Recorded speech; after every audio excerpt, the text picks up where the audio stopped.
Hej og velkommen til bannerudskrivning på vores Konica Minolta-maskiner. Her er for eksempel et Excel-regneark, hvor jeg har defineret nogle tabeller, jeg godt vil have kopieret op. Jeg højre museklikker, og så kopierer jeg simpelthen det hele. Så går jeg op i det her tilfælde, bruger jeg Publisher.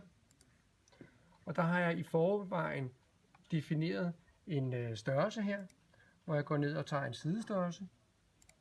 Denne sidestørrelse er sat til 120 cm gange 29,7 og bekræftet OK.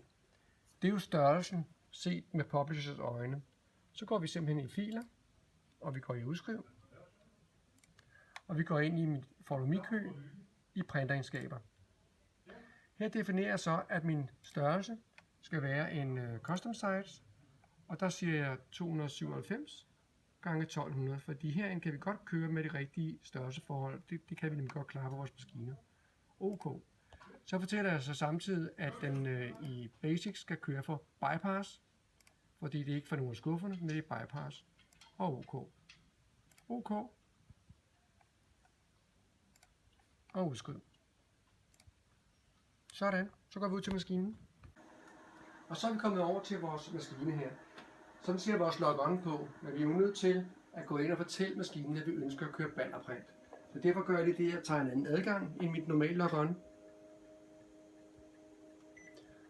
Den hedder så anden bruger. Skal jeg ned i noget, der hedder funktion.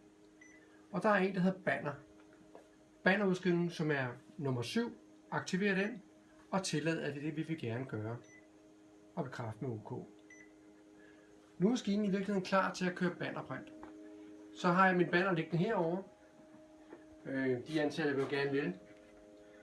Printer med meget banner, kan man få en sidefremfører på, hvor bannerne kan ligge i.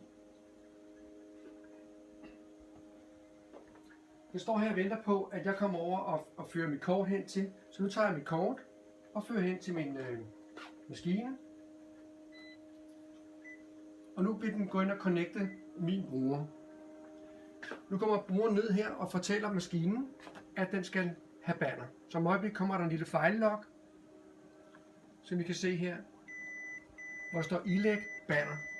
Nu tager jeg mit bannerpapir, som jeg har her, fører ind i siden, og venter her til maskinen den finder ud af, at den er på. Det sker lige om et øjeblik.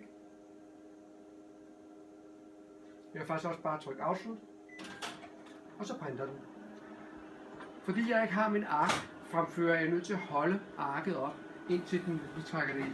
Det gør den her, og så kører den ud. Nu går min banner ud på den anden side. Den kører igennem 3 gange.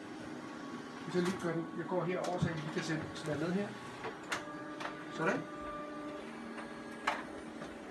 Og her har jeg fået lavet en banner på 1,20 m.